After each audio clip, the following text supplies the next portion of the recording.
You sure? Yeah, that's good. Yeah. No, because it used to go error, error, error, error. Error, error, error, error. That's way firmer.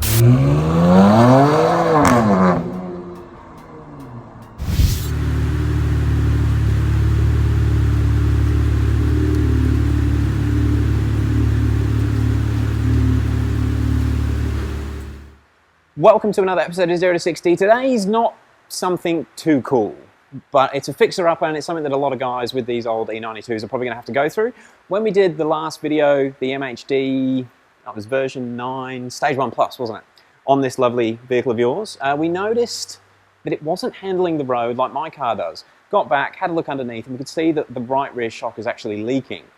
Now Dylan, well, the goal is to go coilovers. Eventually, but unfortunately the whole COVID mess, and it's probably not smart to spend a couple of grand right now. So what we've done, we found some second-hand good rear shockies and we're going to fit them into that car today. So this video is going to be how to install or swap out your rear shocks. Now, how can we show them what it's doing? Actually, well, I'll get you to bounce the car. When we noticed that the shock was leaking, so if you bounce that side, Yeah, it's quite loose. and then try and bounce the other side. It's not much on that side. Yeah. So, I mean, like, it's not a huge difference, but it was just enough to notice it when we're trying to drive it probably a little bit too quickly on a bumpy road. Okay, so let's work out how to get it all apart, and then we'll show you the old shock versus the one that's going to go in. So just a quick update, we've gotten everything out that we needed to get out to get to the shock. So basically the floor out of the boot and that side panel there. To get to that side panel, you do need to remove this plastic trim panel, which is that one over there. That has got 4 clips in these points here, and then 2 Phillips screws. To get the side trim panel out, similar clips. There's one up there. Oh, sorry, should show what I'm looking at. There's one clip up there, one clip there, and then there's 2 clips that hold the little lever in. And then there's one T30 Torx bit from memory that holds that little trim piece in, and then that comes out nice and easy. And then there's just a rubber pad that covers up the shock. But that there is the top shock mount, which is just a matter of undoing it. And then on the bottom, and we didn't actually realise, but there's a fair bit of oil leaking out the shock. She's definitely cooked.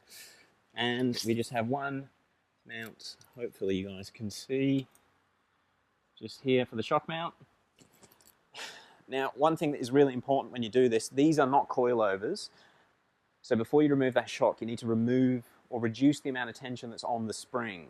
If you just undo the shock, that spring is going to shoot the arm down. So we've got the car on jack stands, it's got chocks on the front. What we're going to do, we're going to jack the control arm up, which will compress the spring a little bit, remove the tension from the shock, and then we can undo the shock bolts. And then as we basically have the shock loose, we can then lower the control arm down safely, and that'll let us get the shock out. So let's get on with that.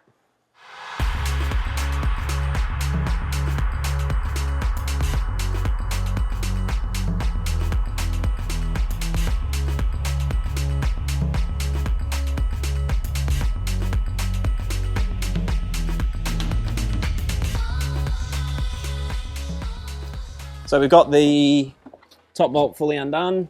I ended up just using a pry bar to pry it out of the bottom of the control arm.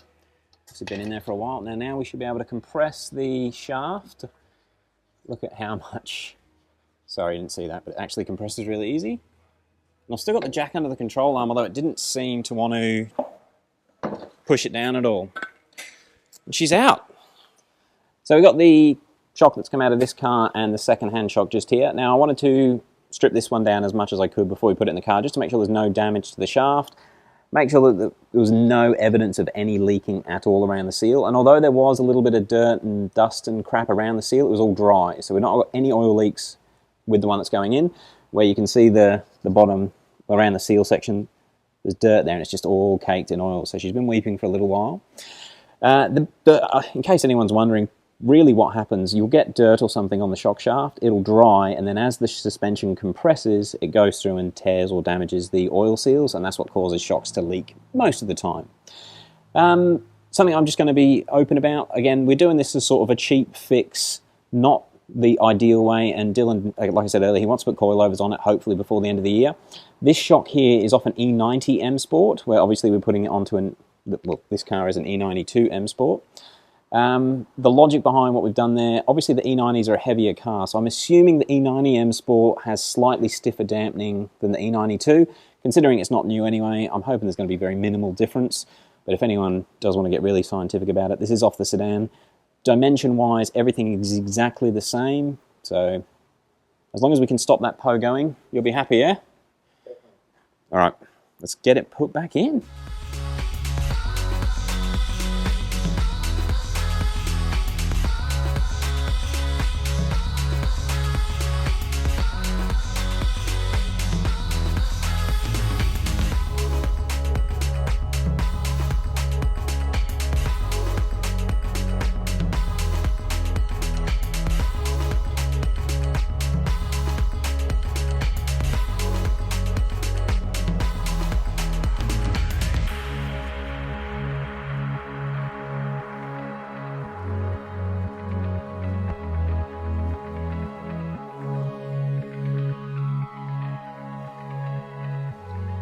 Okay guys, hopefully you can see what's going on. We've got the new shock in there and both the top and bottom mounts are tight.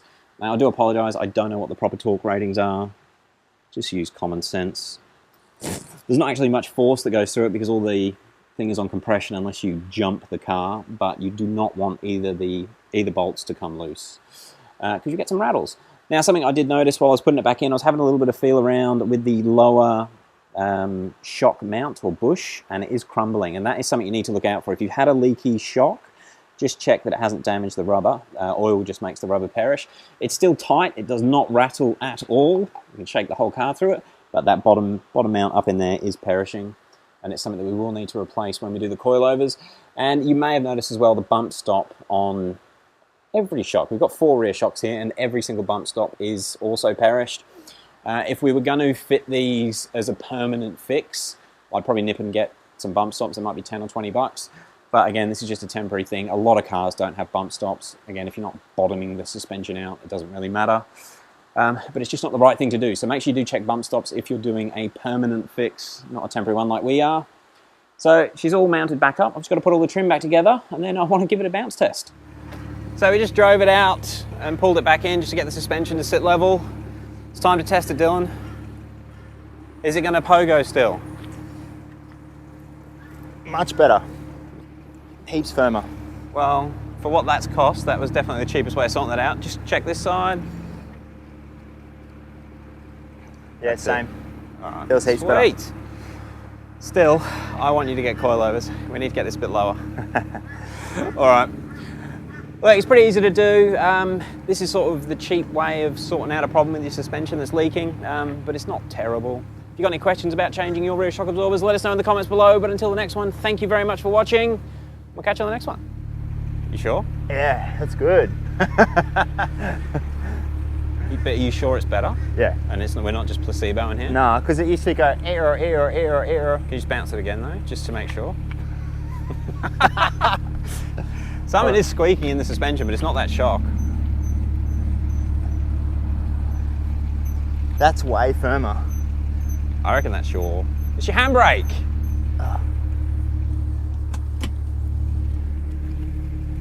There you go. Yep. That's way firmer. Feels about the same as, they're both the same now. Well, it is not the right shock, but it's going to be better than a completely knackered one. And yeah, you need it for like 6 months until you can put your coilovers in. Definitely. All right. Perfect.